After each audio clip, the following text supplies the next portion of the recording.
Hello and a very warm welcome. My name's Ben Hocking. My name's Harry Eads. And my name is Samuel Say. This one perhaps not one that the drivers would like to win. Who has been the most underwhelming driver of the 2019 season? As I say, not an award you want to win, but someone's got to lift the trophy or at least reluctantly claim it.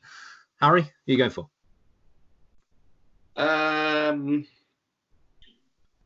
You could say Lewis Hamilton, and this video would get 100,000 dislikes.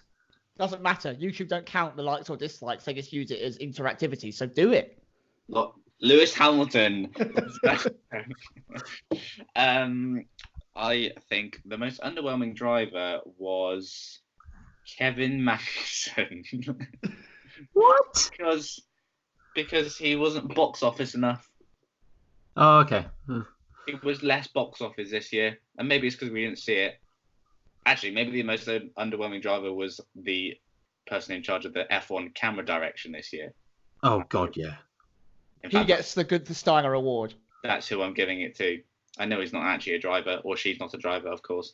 But that person deserves underwhelming being bad at your job award. Wow, I mean, that is a classic Harry. Let's call them underwhelming driver award goes for someone who isn't a driver, although I agree 100%. But they've been crazy all year. Yeah, I'm not sure the bookies saw that one coming. No, I doubt that they did. Of course, everyone's betting on these awards. Sam, what are you going for? I kind of hate that I've got to hand out this award, especially because I'm going to give it to one of my favourite drivers on the grid, one of the nicest people in motorsport. He's still had a good year, but nowhere near good enough as to what I expect of him. Sebastian Vettel, most underwhelming drive. He was beaten by his rookie teammate in the top team, out-qualified by him regularly. He got the most poles, and if his teammate could do it, then Sebastian Vettel could do it. He's a four-time world champion, and I expect the best of the best, sir, as Will Smith once said way back in the 90s. Irrelevant reference, sorry. Sebastian Vettel should be doing more. I love him. He's so lovely. I want him to be my best mate so we can sip coffee in our slippers together. But on the track, he's just not wowed me as I wanted him to. So unfortunately, Sebastian Vettel, most underwhelming driver of the season. So I think the most overwhelming driver of the year was definitely Danny Kvyat for his impression of Romain Grosjean, which leads me nicely on to the most underwhelming driver of the year. That is Romain Grosjean. I know the Haas was a dog of a car this year. It was truly awful. Jarno truly awful. But Kevin Magnussen at least got more out of it than he did. I think Romain didn't he end up with the same number of points as his race number, which isn't great when your race number is 8. You know, if you're ending up with the same number as your car number and your Valtteri Bottas in a Williams, that's fairly impressive, picking up 77 points, or Antonio Giovinazzi maybe, but not when your car number is 8. Yeah, Romain was awful. I thought he might kick on this year as well. And we're going to do our teammate wars next week and review who we picked and where we were right and wrong. And I picked Romain Grosjean to beat Magnussen because I thought, he did pretty well at the end of 2018. I think he'll kick on in 2019. I think he'll put Magnussen to bed. And he didn't. He put himself to bed. Romain Grosjean wins it. That's a weird image, actually. What does that even mean? He put himself to bed. Magnussen's there with a box in one arm and a beer in the other, and Grosjean's like, "Come on, Kevin, or come on, Kevin, to bed. You must go." He's not Austrian. Bon nuit. Good God. Sam, greatest respect. I'm not going to ask you to do a French accent ever. Thank God. So who do we give it to?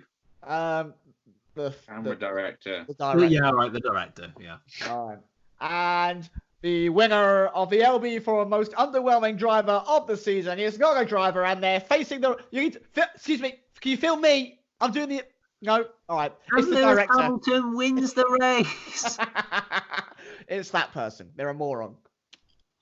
Yeah, I mean it's very us that has been able to happen.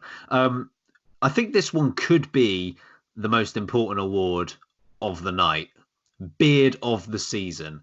Um, Now, I don't know if the three of us are up for this as well. I mean, maybe we could be surprise I'm entry. not. Sam and I'm, Ben could. I wouldn't put money on yourself, Harry. But Harry, who do you think has won beard of the season? There are a few drivers with beards in F1, but I think What a way to start. What a quote! I mean, there is. It's not a lie. There's a few drivers with beards. It's got to be Bottas, hasn't it? The man who didn't have a beard this time last year, he has a beard now, and he came into the season. He came into the season a different man, and I think most of that was in the beard. So yeah, it's got to be the beardy, ballsy Bottas. Beardy, porridgey Bottas. Sam, who are you going for? I mean, there's been some astounding facial hair this season. Charles Leclerc tried it. He had kind of like a few broom bristles on his cheeks. Max Verstappen also tried it. Tried to look a little manly. Lewis Hamilton's always got like the line around his face. Gives a great definition. Not really a beard. But yes, the man that slaps porridge on his cheeks in the morning to brace himself for the Finlandish cold. Valtteri Bottas is my winner of beard of the season. He kicked him on. He had a great season this year, and I hope he has a full goatee next time out. I mean, guys, we're forgetting Goat Stroll here. Goat Stroll with a beard, if you can call it that. Obviously, Bottas wins this award, but I'm going to go and give it to the same person that I gave the last award to, Romain Grosjean. Grosjean has a strong beard. Come at me. He has a strong beard. I'm just looking at it. It's a strong beard. Quite stubbly. Justice for Grosjean's beard. But fair enough. Bottas wins this one. And the winner for beard of the season, the LB goes to Valtteri, the porridge muncher, Bottas! I'm sure he'll be very happy about that. There's only two more of those left, folks. Don't worry. There are two more awards. Firstly, best team. Harry, who was your best team? I'm going to give it to. Sorry, that was Kimi Räikkönen. I'm going to give it to Red Bull. I know they didn't win the championship, but I think Red Bull this year have been on top of their game. I can't think of a race when they weren't on top of their game as a team in terms of strategy. Pit stops, they smashed it. And sometimes that strategy has helped them win a race when maybe they're not supposed to have won a race. But obviously, Verstappen's been great as well. But if we're talking purely team, I think Red Bull have been just on it all year, and that's really benefited them to pick up some wins. So yeah, going to go for Red Bull. Sam, who you go for? Smooth operator. I mean, I've got that full fat milk feeling right now that McLaren are definitely the best team this season. Not only are they the team of my childhood, they have a real place in my heart. They are clear on fourth. They kicked on. We were all talking Renault Haas. Harry even put Renault in the top three, apparently. We'll get onto that next week. Stay tuned for that ridiculousness. McLaren, they got a podium this season. It's about bloody time. Carlos Sainz with the lucky podium after Hamilton gets the penalty. Norris and Sainz have got the best partnership on the grid. They've had the best progress throughout the season. I have loved seeing it. I love Zach Brown. I love the way he says Renault. I love that he can't say it properly. So true. Everything about that team is just wonderfully wholesome. So, yeah, McLaren, best team of the season. I'm going to give a shout out to Mercedes. I think they deserve a mention. Obviously. They've destroyed Ferrari and Red Bull and everyone else on the grid once again. I would also give a mention out to Toro Rosso. They have finished much higher this season than I thought they were going to, and I think higher than most people thought they were going to. They managed one podium in their first 11, 12 years of existence, and they find two in 2019. So full credit to them as well. But I am actually going to agree with Sam. I think McLaren were the best team this season. Great recovery from 2018. 2018, the end of that year, they were really struggling. They weren't a lot quicker than Williams. and they've turned it around. They've got a brand new lineup, which could have been really difficult for this first season. It could have been a bit of a getting used to it kind of thing, and that wasn't the case. They were up to speed very quickly. Lando Norris as a rookie was right there from the off. Bahrain, as early as that, we saw him at his best. Even his Q3 appearance in Australia. And Carlos Sainz has been fantastic this year. There's been a lot of change around in the sort of higher up positions. Seidel's still getting into his role. Gilles de Ferran, you've got even Zach Brown hasn't been there for that long. So yeah, really impressed by McLaren this year, and they are going to win best team.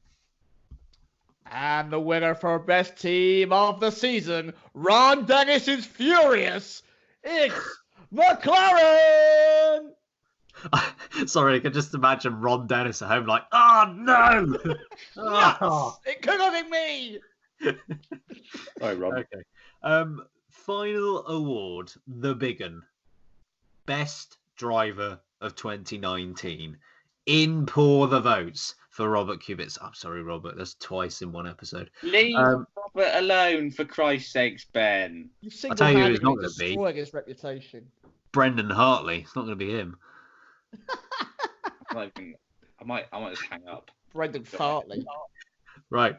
Sam, who's been your driver of the year? I think there are 4 options for this.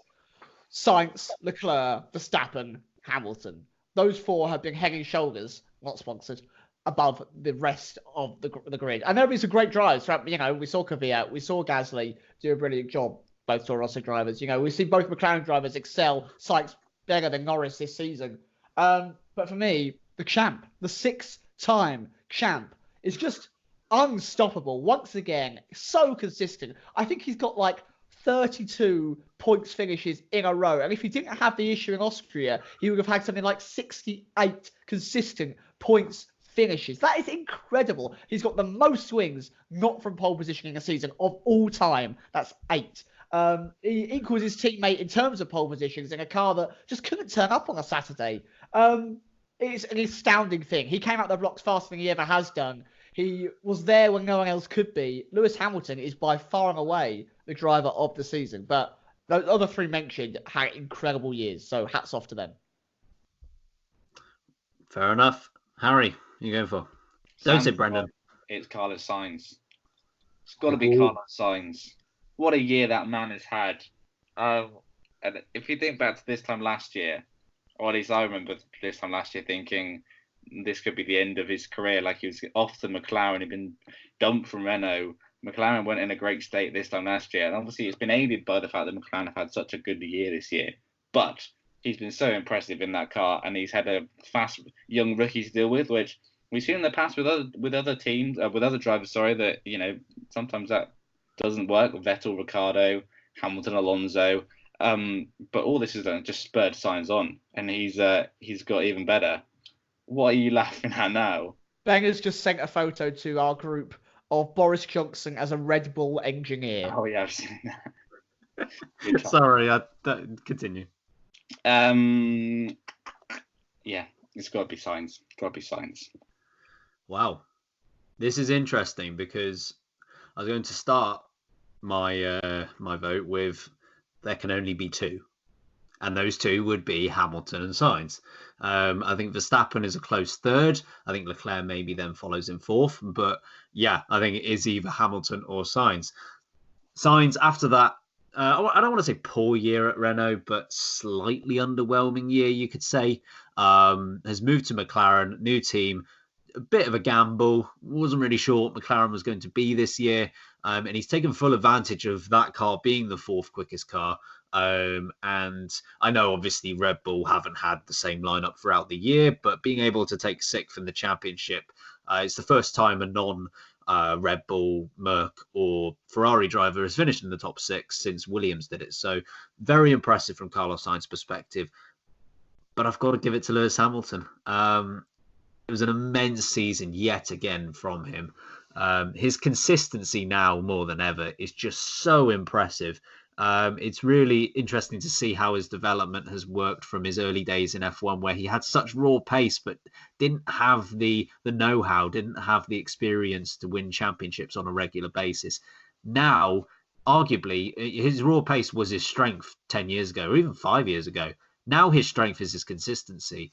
In qualifying this year, he wasn't that great. He set a record for number of race wins where he wasn't on pole position. He's been able to win races, and he's been able to win this championship based on making the most out of bad races and taking full advantage when he's on it. So Lewis Hamilton, I'm gonna give him driver of the season, but Carlos Sainz a very worthy second, and I've got no problems whatsoever with him being number one either. But 2-1, Sam. The man with the most wins got from pole. The man who's won a race in every single season of his career. The 6-time world champion. Some would say the best driver of all time. The driver of the season is Lewis Hamilton. Alrighty. And there you have it. The 2019 LB Awards. It's been an absolute thrill, hasn't it? I've loved it. I have loved it. And if you want to buy your own LB, they'll be on our website. They won't be. We're that cheap, we sell our awards. So well done to all of our winners, especially for the race director for winning an award in which they weren't even qualified to win. So incredible. Just incredible. Incredible. Inspirational stuff almost. Thank you for watching the video. For more LB content, make sure to hit the subscribe button. And you can keep up the conversation with us. Like us on Facebook and follow us on Instagram and Twitter. Until next time, keep braking late.